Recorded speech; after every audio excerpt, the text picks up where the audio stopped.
There's something about small-town schools. New kids don't get welcomed, they get tested. And for the new farm girl, that test came in the form of a pack of varsity bullies who thought shoving her down the hallway would be funny. They laughed when she hit the ground. They kept laughing when she didn't get back up. But the moment her father sprinted down that hallway, scooping her into his arms, the laughing stopped. Because those boys had no idea who they just messed with, or what a retired boxing champion looks like when someone hurts his child. Before we continue, thank you so much for being here and supporting these stories. It truly means more than you know. If you're enjoying this video so far, make sure to hit that subscribe button and turn on notifications, because we drop powerful stories like this every single day. All right, let's get back to it. The first morning Lily stepped into Red Valley Middle School, she looked like a little bird dropped into a storm. 8 years old. Small. Quiet. With 2 big brown eyes that kept scanning the hallway like she wasn't sure it was safe to breathe.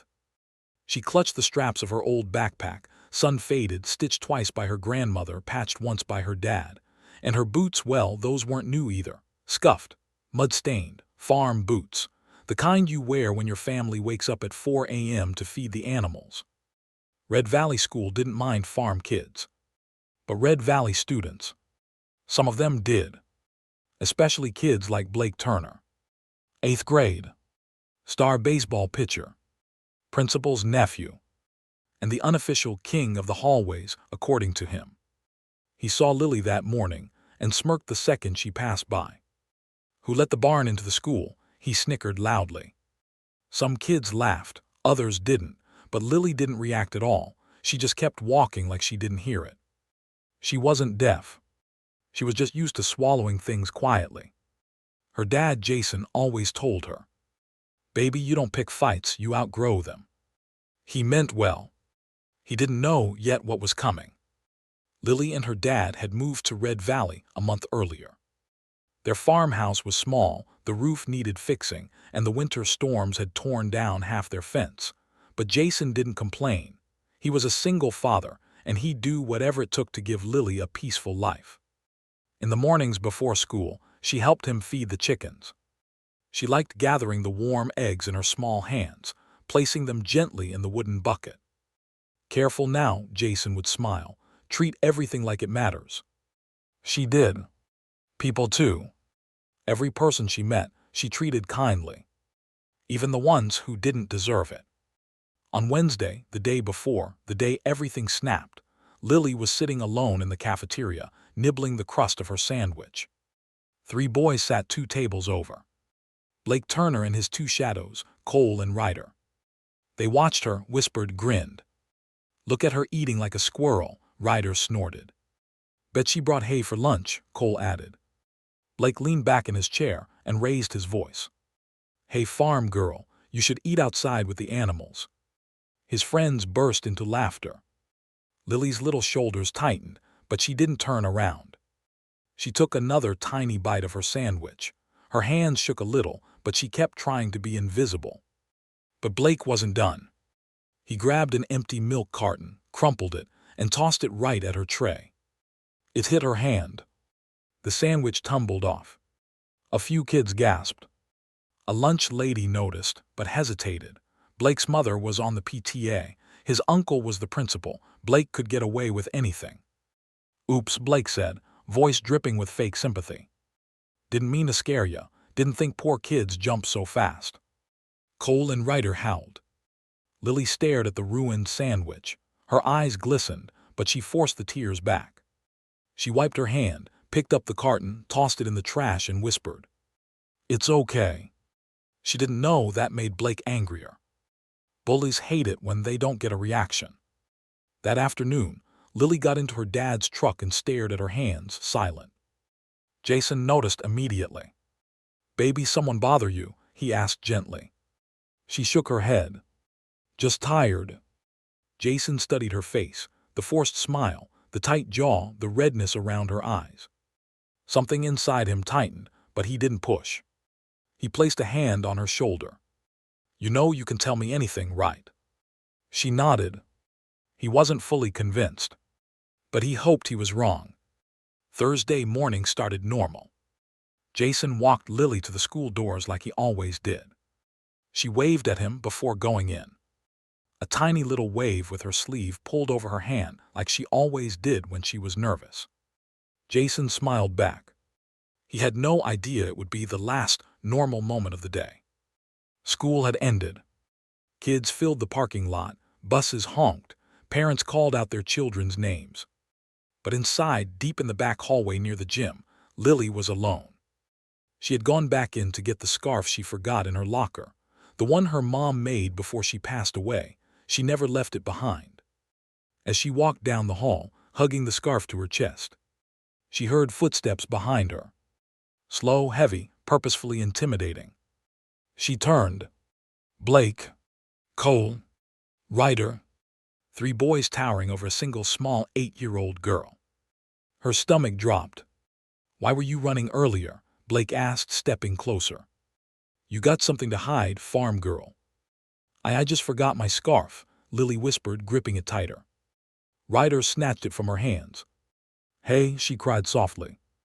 "Ola," Cole mocked. "Look, she's whining." Blake spun the scarf around like a rope. "Your daddy sew this too, or does he only sew cow butts together?" The boys roared with laughter. Lily's lip trembled. "Give it back, please." Her voice was so small. Cole shoved her shoulder. She stumbled but didn't fall. Ryder shoved harder. She caught herself against a locker. Blake smirked. "Let's see how well little barn rats balance." He hooked his foot behind her ankle and shoved her chest. Lily fell. Hard. Her head hit the linoleum floor with a sickening crack. The hall went silent. Her tiny body didn't move. Her breathing went shallow, her eyes fluttered. For a second, even Blake's face paled. "Oh crap, Blake," Cole whispered. "She's just faking," Blake snapped, voice shaking. "She's fine, she just tripped." But Ryder's voice trembled. We should go." Blake lifted his chin, forcing himself to sound confident. "No one saw anything. She shouldn't have been in here." They turned, but froze. A shadow moved at the end of the hallway. Not just a shadow. A person. Slow steps. Heavy boots. A broad silhouette filling the hall. The figure stepped into the dim light. And Blake felt his stomach drop so hard he almost doubled over. Jasonstatham. Covered in dirt and old scars from farm work, shoulders broad, eyes sharp enough to cut through steel. His jaw was clenched so tight you could hear his teeth grinding. And he looked at one thing. Not the boys. Not the lockers. Not the hallway. His daughter, lying motionless on the floor. The world narrowed into a single point. Jason whispered her name, barely audible. "Lily." No response. He rushed past the boys like they didn't exist. He fell to his knees, scooped her gently into his arms, brushing her hair away from her face. Blood trickled from her scalp. Her breath staggered. Baby, stay with me." His voice cracked. For the first time in years. Her little fingers twitched against his shirt. "Daddy." Jason's face collapsed in pain. "I'm here, I'm right here." He lifted her carefully, holding her protectively against his chest. Then he stood. Slowly, deliberately, he turned toward the boys. And the expression on his face. Blake had never seen a human being look like that. It wasn't rage. It wasn't fury. It was something colder. Something worse. Something Blake didn't have a name for. But one thing was certain. He shouldn't have laid a finger on that girl. Blake tried to speak. It wasn't, we were just, she fell. Jason took one step forward. Blake stumbled back. "Don't," Jason said quietly. His voice was barely above a whisper. But it echoed down the hall like thunder. "Don't finish that sentence." The boys froze. Jason adjusted Lily in his arms. She whimpered softly, burying her face in his shirt. He placed a gentle kiss on her forehead. Then he walked forward, straight toward them. The boys scattered aside like terrified mice. Jason didn't say another word. He didn't need to. They knew. He would be back. And when he returned, silence wouldn't be the only thing following him. Jason didn't remember much of the run from the hallway to the parking lot. Only the weight of Lily in his arms. The tiny gasp she made against his chest. The way her fingers clutched the fabric of his shirt, like she was afraid to let go. He strapped her into the truck as gently as he could, hands shaking as he buckled the seatbelt around her small frame. "Daddy, don't leave," she whispered, her voice barely there. "I'm not going anywhere," he promised, brushing her cheek with his thumb. I'm right here, baby." Her head leaned against the seat, eyes struggling to stay open. Jason slammed the truck door, spun around, and drove like a man possessed straight to Red Valley ER. He didn't see the speed limit. Didn't see the lights. Didn't see the red signs. He saw only Lily's pale face, and the memory of her hitting the floor replaying in a loop behind his eyes. Nurses rushed toward him the moment he burst through the emergency room doors. "My daughter," she fell, she hit her head. "I put her here," a nurse ordered, wheeling a gurney toward him. Jason placed Lily down, hands trembling as they lifted her arm, checked her pupils, called out terms he recognized but didn't want to hear. Head trauma. Possible concussion. Monitor breathing. Get the attending. He tried to follow, but a nurse gently pushed him back. "Sir, let us work. I'm not leaving her." "You don't have to, just give us space." He stepped aside, chest rising and falling too fast, hands curled into fists so tight his nails cut into his palms. A doctor approached him. "Was she unconscious?" "Yes," Jason said, voice tight, "for a few seconds." "Mechanism of injury?" "She fell," Jason said. Then something in him snapped enough to tell the truth. "No, she was pushed." The doctor's eyebrows raised. "We'll make a note of that." Jason nodded, jaw locked. He was trying to breathe. Trying not to break in half. Trying not to imagine what could have happened if he had arrived 15 seconds later. 30 agonizing minutes later, Lily blinked awake in a hospital bed. Jason was at her side instantly.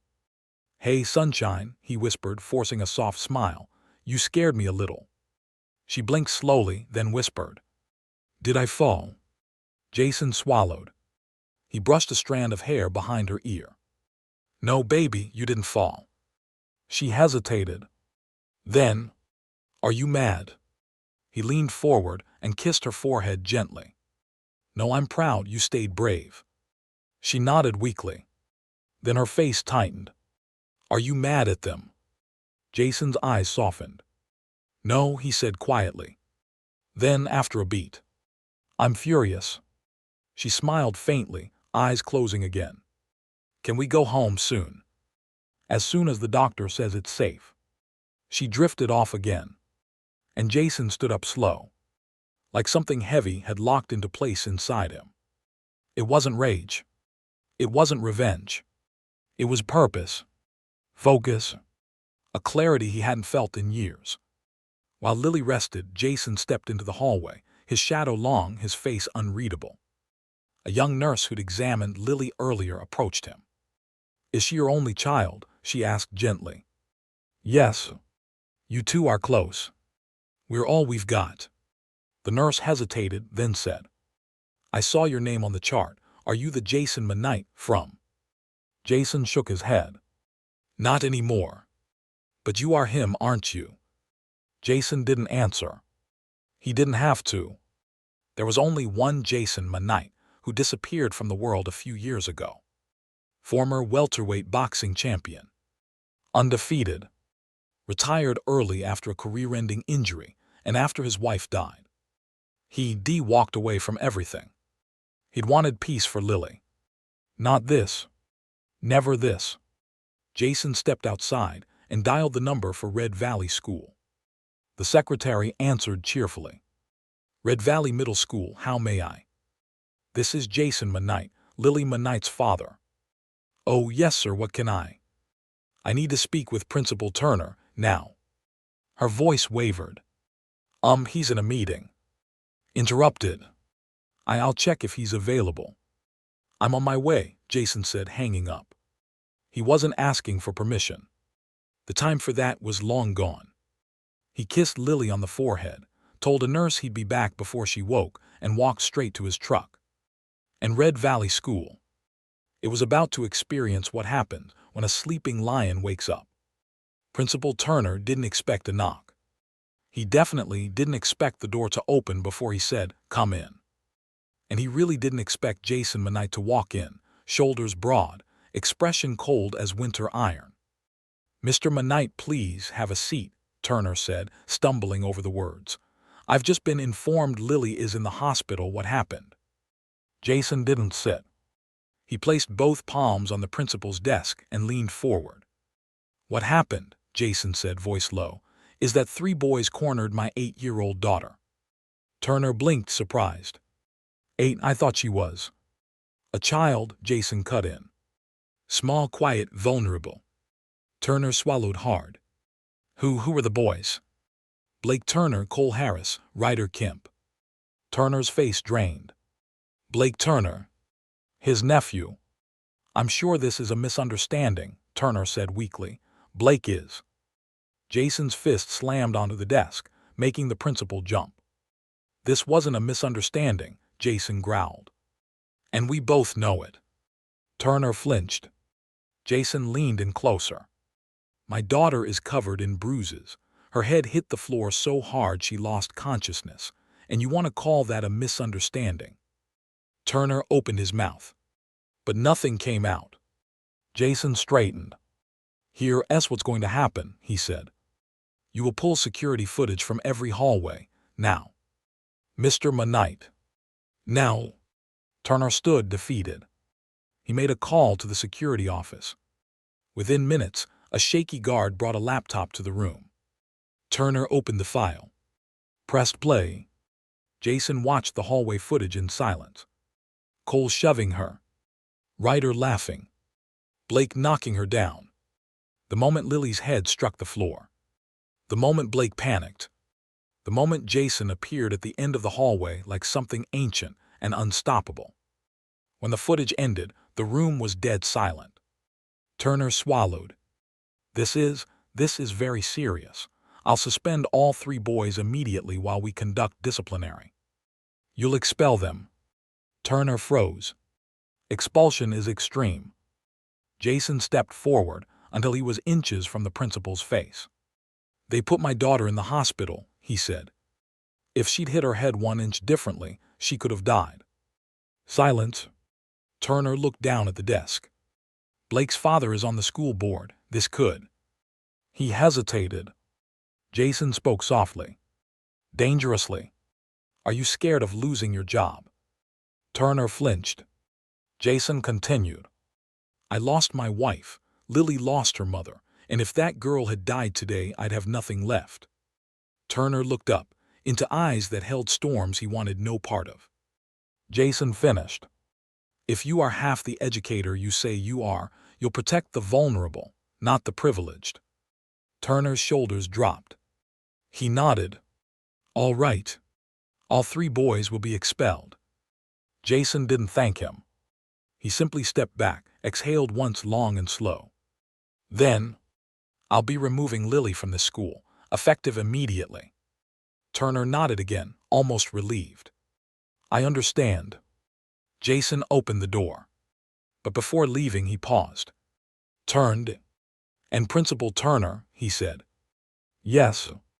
"You're going to call every parent in this district and tell them the truth, or I will." Turner nodded so fast his glasses nearly fell off. Jason didn't look back as he walked out. The school wasn't worth a single second more of his time. Jason walked toward his truck, head lowered, keys in his hand. And then he saw them. Blake, Cole, Ryder, standing with their fathers. All waiting. All pale. All terrified. And Jason realized Principal Turner had already called them. "Good." He approached them slowly.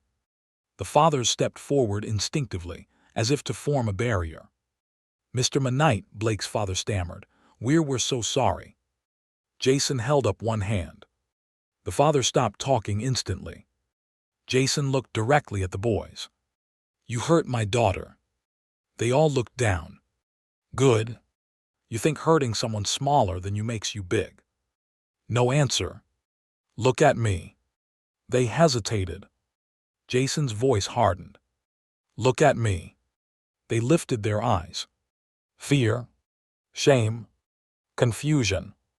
You'll spend your whole lives remembering this moment, he said. And what you did to a little girl who never raised a hand to you. Blake's eyes filled with tears. I didn't mean to. Jason corrected him. You did mean to. You didn't mean to get caught. All three boys flinched. Jason stepped closer, his voice low and calm. You won't go to Red Valley anymore. You won't be in the same classrooms as the kids you pick on. From today on, you'll start over somewhere new. And maybe, just maybe, you'll learn who you really want to be. None of the fathers spoke. Jason continued. My daughter will heal. But I will not let this happen to anyone else's child. Blake wiped his eyes. I'm sorry, he whispered. Jason nodded once. I know, be better. He turned and walked to his truck. When Jason returned, Lily was awake, coloring a page from a children's book a nurse had given her. Her face brightened. Daddy. He scooped her up gently and sat beside her. You feeling okay? He asked softly. She nodded. Did you talk to the school? I did. Are they mad? No, Jason smiled gently. They're learning. Lily leaned her head on his arm. Some people are mean, she whispered. Jason kissed the top of her head. Yes, he said, but some people fight for you. She smiled. I like those people. Jason closed his eyes, holding her a little tighter. Me too, baby, he murmured. Me too.